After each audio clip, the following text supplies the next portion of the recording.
রাতে ঘুমানোর আগে ৫ মিনিট পর্যন্ত যদি তুমি এই কাজটি করো, তাহলে তুমি জীবনে এই সমস্ত কিছুই পাবে যেগুলো তুমি পেতে চাও। ধন, দৌলত, অর্থ, খুশি ও শান্তি, এই সমস্ত কিছুই তুমি পাবে। তাই বিস্তারিত জানতে গৌতম বুদ্ধের এই গল্পটি মন দিয়ে শেষ পর্যন্ত শুনুন। আর প্রতিবারের ন্যায় আপনাদের কাছে একটাই অনুরোধ রইল, গল্পটি ভালো লাগলে লাইক, শেয়ার এবং সাবস্ক্রাইব করতে ভুলবেন না। তো চলুন বন্ধুরা, গল্পটি শুরু করা যাক। একবার মহাত্মা গৌতম বুদ্ধ জঙ্গলে তৈরি হওয়া একটি কুঁড়ে ঘরের মধ্যে শুয়েছিলেন। ঠিক তখনই অর্ধেক রাত্রিতে তার এক শিষ্য বুদ্ধের কাছে আসে এবং বলে, হে গুরুদেব, আমি আপনাকে কিছু জিজ্ঞাসা করতে চাই, দয়া করে আমাকে আমার প্রশ্নের উত্তর দিন।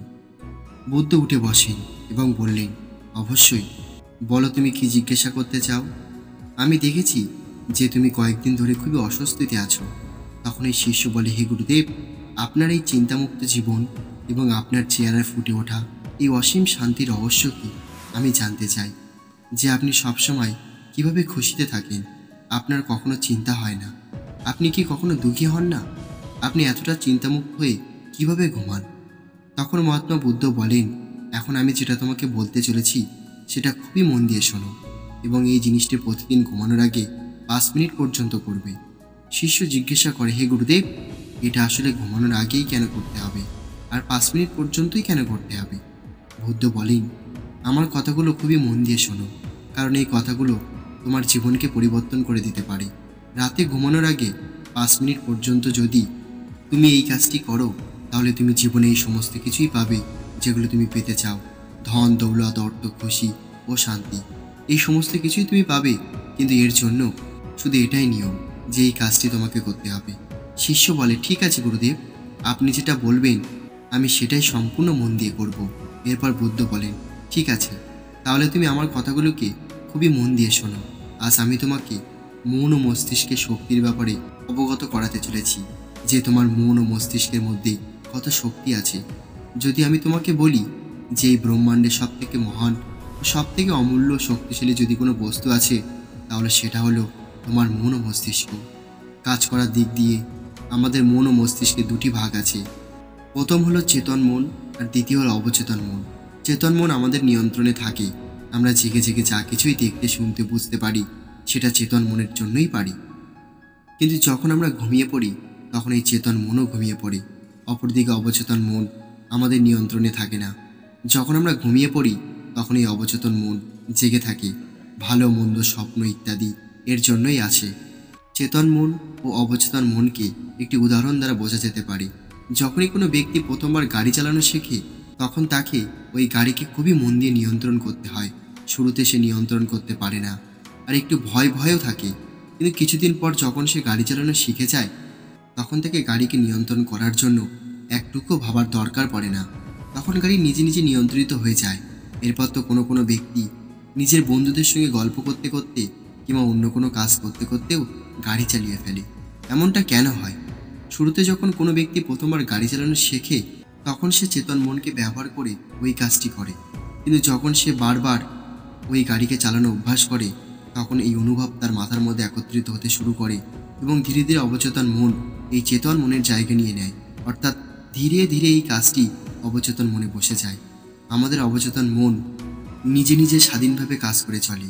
এই ধরনের সমস্ত কাজ যেমন শ্বাস প্রশ্বাস নেওয়া, হৃদয়ে স্পন্দিত করা ইত্যাদি কর্ম অবচেতন মনের মাধ্যমে করা হয়। আমাদের প্রতিদিনের সমস্ত অভ্যাসের মধ্যেও অবচেতন মন খুবই গুরুত্বপূর্ণ ভূমিকা পালন করে। আমাদের প্রত্যেকটি বিচারের উপর অবচেতন মনের গুরুত্বপূর্ণ প্রভাব পড়ে।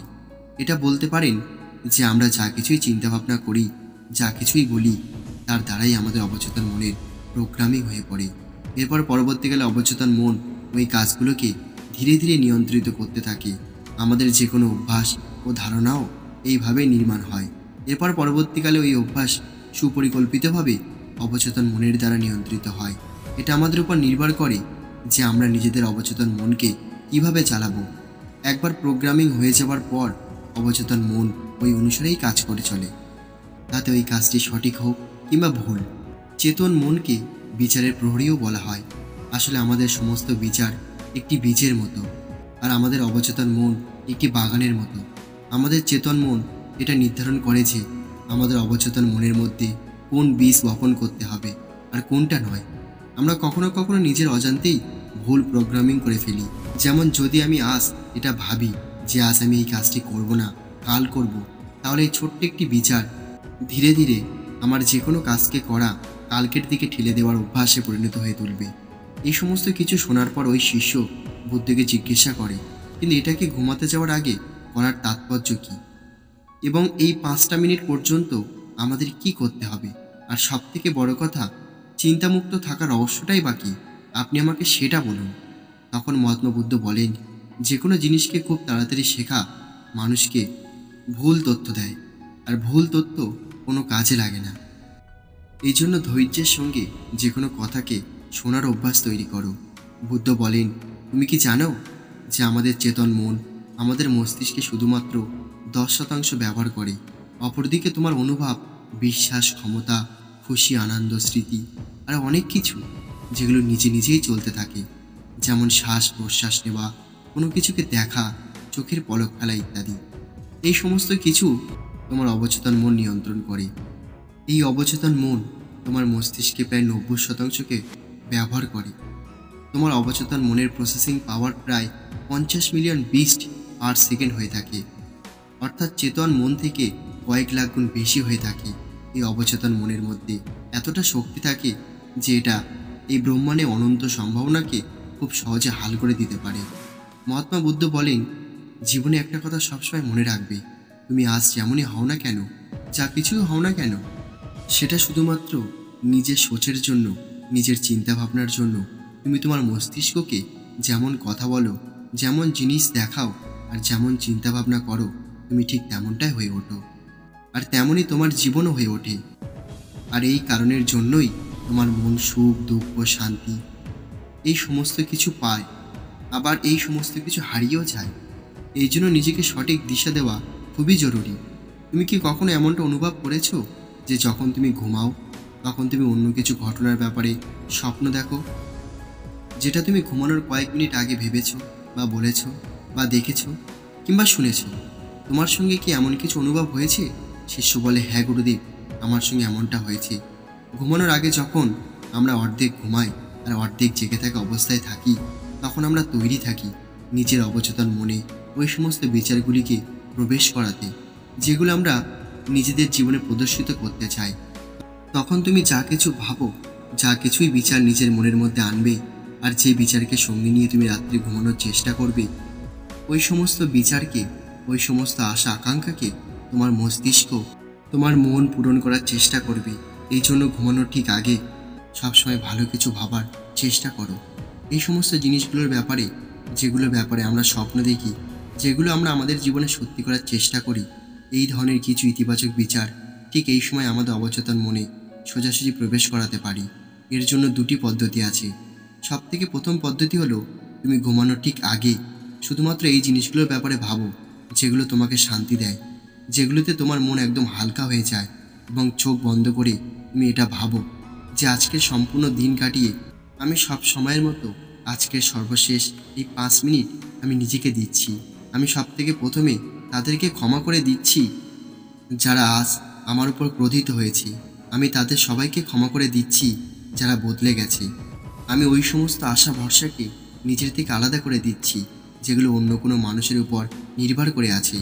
আমি অতীতের এই সমস্ত খারাপ অভ্যাসগুলোকে ছেড়ে দিচ্ছি। আমি ওই ব্যক্তির ব্যাপারে কখনোই ভাববো না যিনি আমার সঙ্গে খারাপ করেছেন। আমি ওই সমস্ত মানুষকে ক্ষমা করে দিচ্ছি যারা আমাকে ছেড়ে চলে গেছে। এই দুনিয়ায় যারা বসবাস করে তারা সবাই মানুষ, আর মানুষ মাত্রই ভুল হতে পারে। এই জন্য আমার দ্বারাও ভুল হয়ে যায়। ভুল হওয়া সম্পূর্ণ একটা প্রাকৃতিক জিনিস। আমার কাছে আজ যা কিছুই আছে সেটাই যথেষ্ট। আমি প্রত্যেক দিন নিজের আরও কাছে এসেই চলেছি। হ্যাঁ, আমি এমনটাই। আমি জানি যে কোনো খারাপ কিছুর থেকেও আমার কি শেখাটা দরকার। আমি এখন আমার লক্ষ্যকে পূরণ করার জন্য সম্পূর্ণ জীবন দিয়ে পরিশ্রম করে যাচ্ছি। আমি নিজের উপর গর্বিত। আমি ওই সমস্ত কিছু করে দেখাই যেগুলো আমি করতে চাই। আমি খুবই ভালো ও সুন্দর একজন মানুষ, আর আমি সবথেকে নিজের উপর বিশ্বাস করি। আমি আজকের সমস্ত ভুলভ্রান্তির জন্য নিজেকে ক্ষমা করে দিচ্ছি। আমি আমার সমস্ত ভুল কর্মের জন্য নিজেকে ক্ষমা করে দিচ্ছি। আমার পরিবারের সঙ্গে আমার সম্পর্ক খুবই ভালো। আমি আমার রাগকে এখনই এই মুহূর্তে ত্যাগ করছি। আমি সমস্ত ধরনের ভয়কে এখনই এই মুহূর্তে নিজের থেকে আলাদা করে দিচ্ছি। আমি এটা মানছি যে আজ আমি একটা নতুন শিক্ষা পেয়েছি। আমি জানি যে আজকের দিনটি চলে গেছে, কিন্তু আমি ঠিক আছি, আমি সুস্থ আছি। অবশেষে মহাত্মা বলেন, যদি তুমি প্রতিদিন ঘুমানোর আগে 5 মিনিট পর্যন্ত এই কথাগুলো নিজেকে বলো, তাহলে আমাদের মস্তিষ্ক আমাদেরকে এটা দেখাবে যে জীবনে কত শান্তি আছে। এরপর দেখবে আমাদের মস্তিষ্ক আমাদেরকে শুধুমাত্র এটাই বলবে যে তুমি শুধুমাত্র নিজের কাজের উপর ফোকাস করো। তোমার সমস্ত কাজ, তোমার সমস্ত আশা আকাঙ্ক্ষা যেগুলো তুমি অর্জন করতে চাও, সেই সমস্ত কিছুই তুমি অর্জন করতে পারবে। তখন ওই শিষ্য বলে ওঠে, হে গুরুদেব, আমি তাদেরকে কিভাবে ক্ষমা করতে পারি যারা আজ আমার সঙ্গে খারাপ ব্যবহার করেছে? মহাত্মা গৌতম বুদ্ধ একটু হাসেন এবং বলেন, যে সমস্ত লোকেরা তোমার সঙ্গে খারাপ ব্যবহার করেছে তাদেরকে তুমি কিছুই বলবে না, তাদেরকে তুমি শুধুমাত্র ক্ষমা করে দেবে। কারণ আজ নয়তো কাল ওই সমস্ত লোকেরা নিজেদের ভুল বুঝতেই পারবে, তখন তারা নিজেরাই তোমার পিছনে আসবে। ঠিক এই ব্যাপারটাই আজকের দিনে যুব সমাজের উপরও লাগু হয়। লোকেরা আজ একটি সম্পর্কের মধ্যে থাকে একে অপরকে জানার জন্য, কিন্তু আজ এর উল্টোটাই হচ্ছে। লোকেরা আজ সম্পর্কের মধ্যে থেকে লড়াই ঝগড়া করছে, আর অবশেষে এই লড়াই ঝগড়ার কারণে ওই সম্পর্ক ভেঙে যাচ্ছে। আমাদের পুরনো জীবন থেকে শুধুমাত্র শিক্ষা নেওয়া উচিত। পুরনো জীবন কি আজকের জীবনের উপর চাপিয়ে দেওয়া চলবে না। তাতে আপনার সঙ্গী আপনাকে যে কারণেই আপনাকে ছেড়ে চলে যাক না কেন, সে একদিন না একদিন অবশ্যই এটা বুঝতে পারবে যে সে কত বড় ভুল করেছে। ওই মানুষটি আপনার ব্যাপারে অবশ্যই ভাবতে হতে পারে, সে আপনার কাছে আসার চেষ্টাও করবে। এর জন্য আপনাকে আপনার মস্তিষ্ককে সঠিক দিশায় প্রয়োগ করাতে হবে।